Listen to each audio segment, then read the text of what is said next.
अस्सलामुअलैकुम। आप देख रहे हैं मैथ्स एंड एनटीएस ट्रिक्स और मैं हूं शेरज़मीन यूसुफ़ज़ई।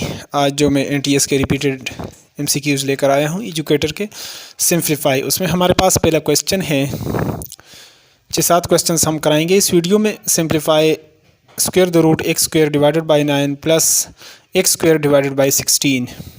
अभी तक एनटीएस के बहुत सारे टेस्ट हुए हैं, पीएसटी के तकरीबन 3000 एमसीक्यूज़ जितने भी हमारे पास पेपर, हम पास पेपर ही काम कर रहे हैं और पास पेपर ही सोल्यूशन के साथ अपलोड कर रहे हैं। इसी में से क्वेश्चंस, इसी में से टेस्ट आता है, वही टेस्ट बार बार उसमें एमसीक्यूज़ रिपीट होते हैं।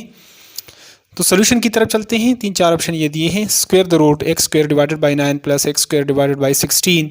अगर हम एक एलसीएम ले लें 9 और 16 का, वैसे तो हम प्राइम फैक्टराइजेशन प्राइम नंबर 2, 3 से डिवाइड करके हम उसी तरह निकालेंगे, लेकिन यहाँ पर ये ऐसा कोई नंबर नहीं है जो यानी 3 के उस टेबल जाए उस पर और 16 का भी, तो मतलब वो फैक्टर हो, वो 9 का भी फैक्टर और 16 का, ऐसा कोई नंबर नहीं है। तो 9 को आप 16 के साथ मल्टीप्लाई कर लें तो 144 आ जाएगा।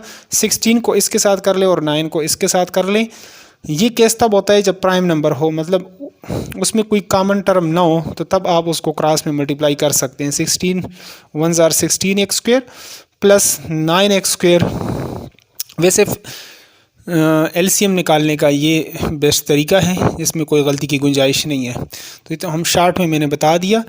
अच्छा, 9 16 ज़ार 144, 9 को 16 के साथ करेंगे तो 144 आ जाएगा, इसलिए 16 को हम ऊपर मल्टीप्लाई किया और 9 को इधर कर दिया। तो 16 और 16 जमा 9 25 हो जाएगा। 25 x square divided by 144 divided by 144 हो गया। तो हम देखते हैं कि ये 5 किसका स्क्वायर है, ये 5 का स्क्वायर है। 5 5 25, तो 5x होल स्क्वायर इसको मैंने लिख दिया। स्क्वायर रूट ऊपर नॉमिनेटर के ऊपर अलग और डिनोमिनेटर के ऊपर अलग हम लिख लेते हैं। 12 12 144, तो 12 का 5x ये स्क्वायर रूट के साथ कैंसिल हो जाएगा और 12 का स्क्वायर रूट के साथ, तो 5x डिवाइडेड बाई 12 हमारे पास आ जाएगा। यहाँ पर हम देख सकते हैं बी ऑप्शन पर ये हमारे पास मौजूद हैं 5x डिवाइडेड बाई 12, जो हमारे पास करेक्ट आंसर हैं। अगले क्वेश्चंस की तरफ चलते हैं। इंपॉर्टेंट क्वेश्चन है, रिपीटेड क्वेश्चंस हैं। अगला क्वेश्चन है हमारे पास जो important, simplify the complex fractions इस 4 divided by 9 divided by 2 by 5। इस फ्रैक्शन को हम सॉल्व करते हैं। यहाँ पर 4 बाई 9 4/9 बटा, यानी दूसरा एक बार पर डिवाइड आ गया 2/5। तो हम डिवाइड के साइन को मल्टीप्लाई में चेंज कर सकते हैं, लेकिन जो नीचे जो फ्रैक्शन है इसको फ्लिप कर दें, उलट देंगे। 2/5 है तो 5/2 हो जाएगा। 4/9 ज़रब 5/9, तो 2 × 2 2 दूनी 4, तो ऊपर 2 पंजे 10 हो जाएगा और नीचे 9 1 ज़ार 9।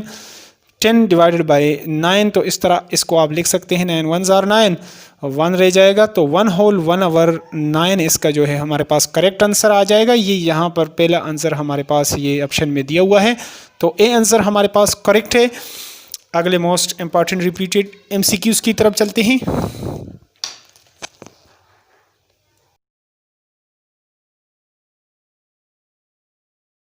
हमारे पास hockey ground is 90 metre long and 15 metre wide, the ratio between its length and width. अब रेशो यहाँ पर हम निकालेंगे तो 90 मीटर और 50 मीटर, तो रेशो हमेशा हम सेम जो है ना यूनिट में हम वो कर सकते हैं, निकाल सकते हैं। कि 0 को 0 के साथ आपको कैंसिल कर लें तो यहाँ पर 9 रह जाएगा और यहाँ पर रह जाएगा 5 या 10 पे 10 9 ज़ार 90 और 10 5 ज़ार 50, 9 दाएँ 90 और 10 पंजे 50, तो ये हमारे पास 9:5 ये आ गया आंसर। तो यहाँ पर आप देख सकते हैं सी आंसर पर कि ये हमारे पास करेक्ट आंसर है। तो ये रेशो का क्वेश्चंस भी लाजमी आता होता है पीएसटी सीटी और जो गेट जर्नल इस तरह के एजुकेटर के जो टेस्ट हैं उसमें इस तरह का क्वेश्चन, रेशो का क्वेश्चन लाजमी होता है। तो ये इसको ट्रैक है ऐसे जो है ना रेशो के क्वेश्चंस को सॉल्व करने का। अगले क्वेश्चंस की तरफ चलते हैं, इंपॉर्टेंट क्वेश्चंस की तरफ।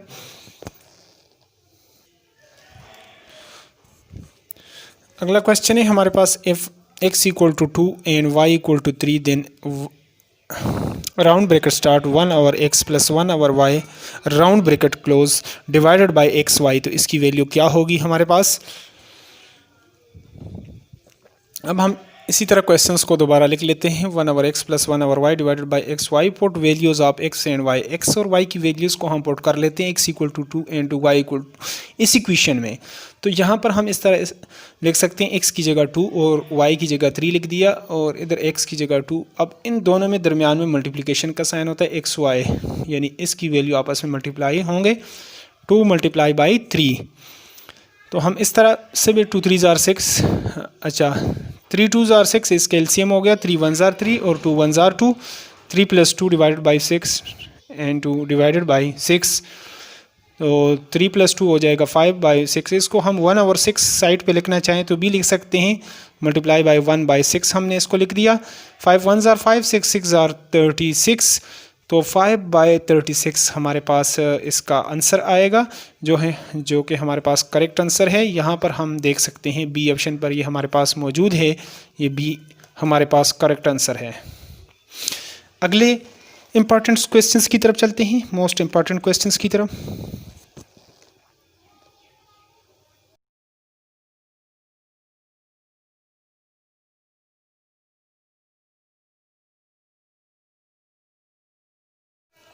अगला हमारे पास इंपॉर्टेंट क्वेश्चन है, और इससे पहले आप अभी तक अगर आपने चैनल सब्सक्राइब नहीं, चैनल को सब्सक्राइब करें। फॉर पास्ट पेपर्स आप PST CT NTS ESE SSE educators subscribe my channel maths and NTS tricks by Sherzameen Yousafzai. अच्छा, क्वेश्चन स्टार्ट करते हैं। 0.9 डिवाइडेड बाई 0.3 मल्टीप्लाई बाई 0.3, बहुत ही टेक्निकल क्वेश्चंस यहाँ पर दिया है। इसको हम कैसे सॉल्व करें, सोल्यूशन यहाँ से हम स्टार्ट कर लेते हैं। उसी तरह क्वेश्चंस को नीचे हम लिख लेते हैं। 0.9 डिवाइडेड बाई 0.3 मल्टीप्लाई बाई 0.3। यहाँ से हम पहले इसको मल्टीप्लाई नहीं कर सकते बाई बॉड मास रूल।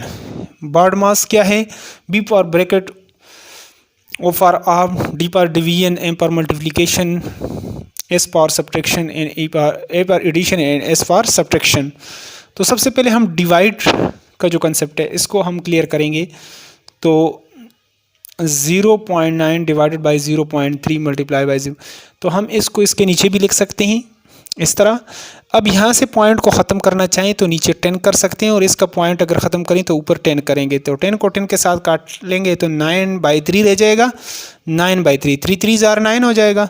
तो 3 मल्टीप्लाई बाई 0.3, 3 3 9 हो जाएगा। 3 0 0, तो 1 के बाद पॉइंट 0.9 हमारे पास करेक्ट आंसर आएगा। क्वेश्चन ये थोड़ा सा ट्रिकी क्वेश्चन है, तो ये हमारे पास ये ऑप्शन 0.9 यहाँ पर मौजूद है। ये आंसर हमारे पास बिल्कुल करेक्ट है। Thanks for watching the video.